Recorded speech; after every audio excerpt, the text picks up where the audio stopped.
इस छोटे से घर में एक महल सी शान है। ये घर सिर्फ घर नहीं, ये घर मेरी जान है। हर घर की कहानी में यहां रहने वालों के निशान हैं।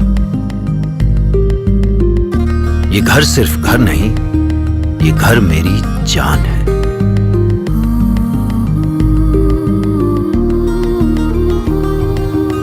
घर में कदम रखते ही मानो सब कुछ आसान है। ये घर सिर्फ घर नहीं, ये घर मेरी जान है।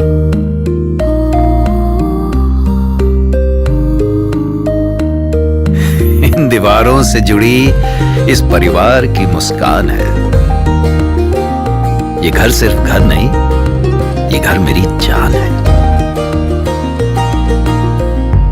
100 से भी ज्यादा चेक्स हर घर पर housing.com, क्योंकि घर आपकी जान है।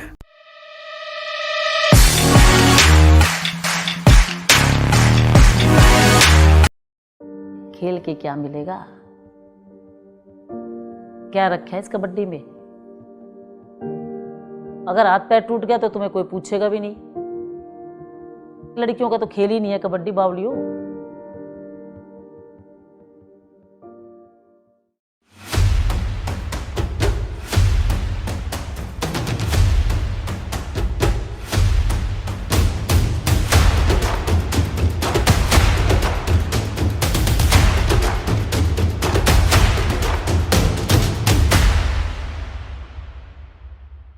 कबड्डी मेरी लाइफ है, जो मैं जी रही हूँ ना, ये कबड्डी है।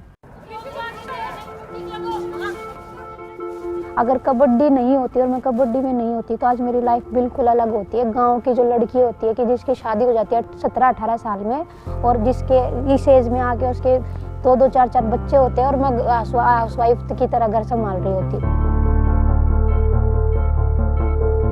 मैं हरियाणा से बिलोंग करती हूँ। 2 भाई हैं, 3 बहनें हैं। हम 2 बहन ट्विंस हैं जो दोनों ही कबड्डी प्लेयर हैं। वो स्पोर्ट्स कोटे से ही नॉर्दर्न रेलवे में कार्यरत हैं, और मैं अभी यहाँ पे एज ए कोच वर्क कर रही हूँ।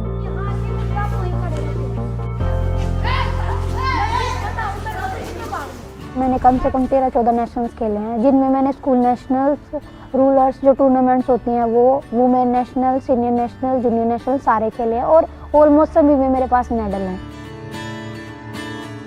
शुरू में फैमिली सपोर्ट नहीं करती थी, लेकिन हमें एक धुन सी चढ़ गई थी गीता को और मेरे को कि नहीं यार, खेलना है कबड्डी ही खेलना है। तो हम छुप छुप के जाते रहे और स्टेट लेवल तक हम ऐसे ही खेल लिए। 2008 और 9 में हम ना एक ऑल इंडिया खेलने आए हुए थे दिल्ली में शायद, तो वहाँ पे मैडम की टीम भी गई हुई थी। तो वहाँ पे हम मैडम से मिले। मैम ने बोला कि ऐसे ऐसे क्लब चलाती हूँ मैं, ये है। तो मैं एक अच्छी जगह हमें मिल रही है, अच्छा कोच मिल रहा है, क्योंकि हरियाणा में हमारे पास कोच भी नहीं था।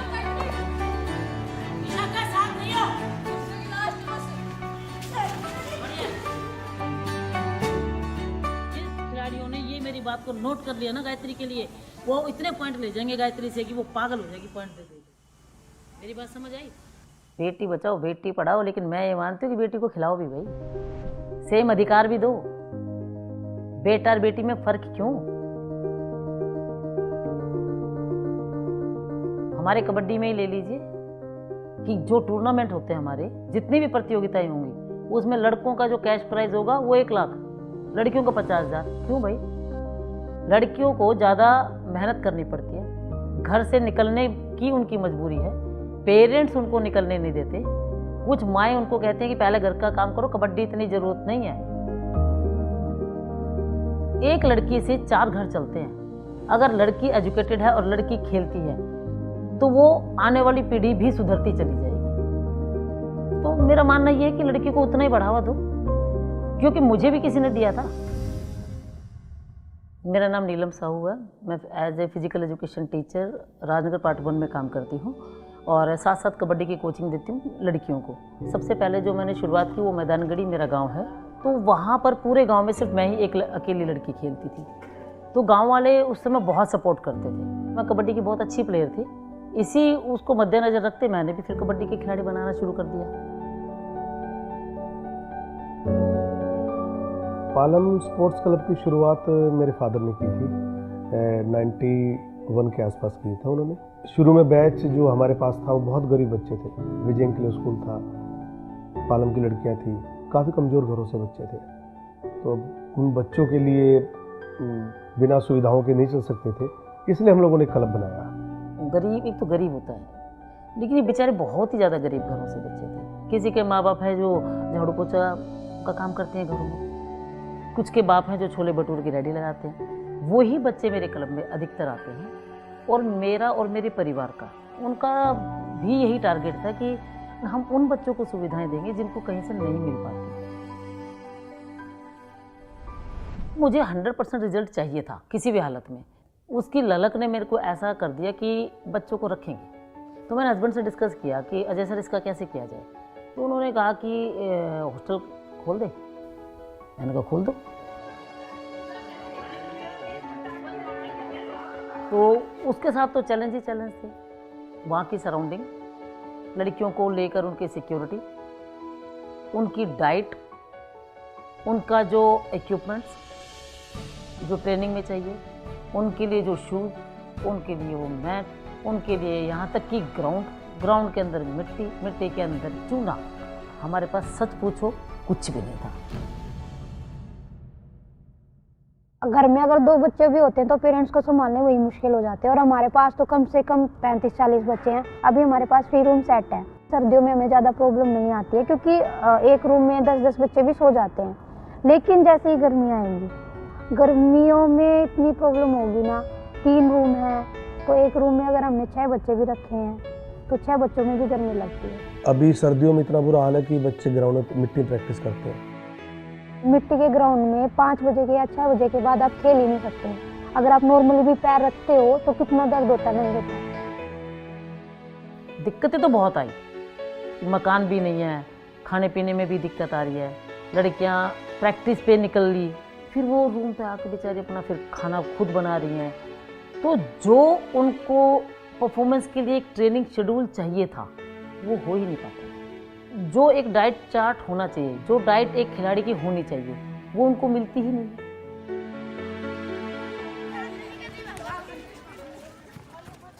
हर रोज जितनी प्रॉब्लम्स आई, हमने प्रॉब्लम को साइड में किया, उनको फेस करते रहे। लेकिन सबसे पहले मेरी प्रायोरिटी और मेरा जो टारगेट रहा कि परफॉर्मेंस, बच्चों की परफॉर्मेंस। तो पालम स्पोर्ट्स क्लब ने इतना अचीव कर दिया कि दिल्ली में ही नहीं, पूरे इंडिया में पालम स्पोर्ट्स क्लब का एक अपना रुतबा है, एक नाम है, क्योंकि सबसे डिसिप्लिन क्लब है।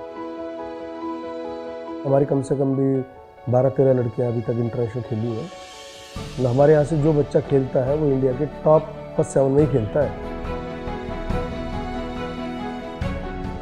पालम स्पोर्ट्स क्लब की इतनी प्रोग्रेस, इतना रिजल्ट आने के बावजूद भी जो हमारी बेसिक सुविधा है कि हॉस्टल में लड़कियों को रखना है मुझे, तो यकीन करिए कि वो हॉस्टल भी ढंग का नहीं है। मतलब ये नहीं कह सकते कि वहाँ पर सारी सुविधाएं हैं।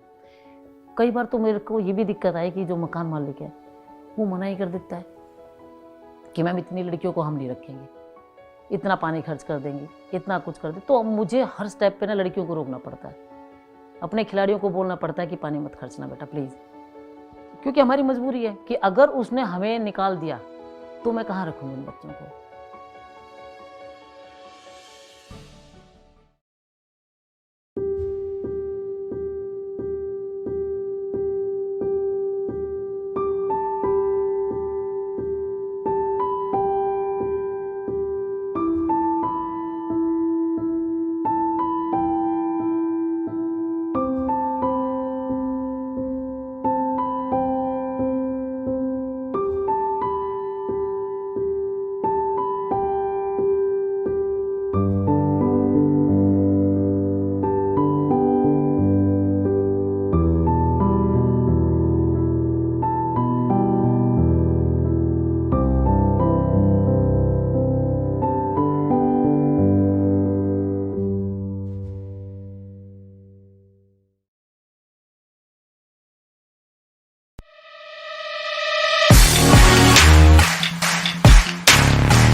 अभी आती हूँ।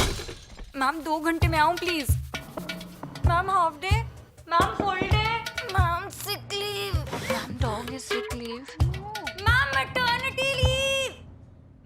घर रेंट पे लेने के लिए आप मेहनत तो करोगे ही, तो करो और फिर सर्च खत्म करो housing.com पे शॉर्टलिस्ट करके। मल्टीपल ऑप्शन से लेकर प्रॉपर्टी की फुल डिटेल्स तक। housing.com, यहाँ सर्च खत्म करो। Ma'am house warming leave, download now.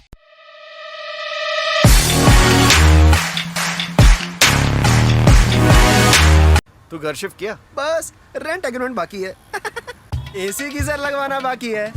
Movers and packers बाकी है।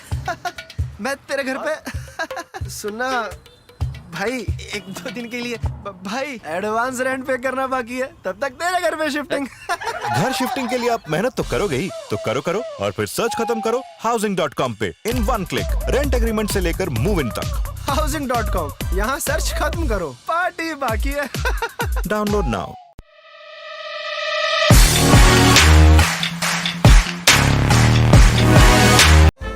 A stamp of approval means it's real. No fake properties at housing.com. Trusted place to find your home.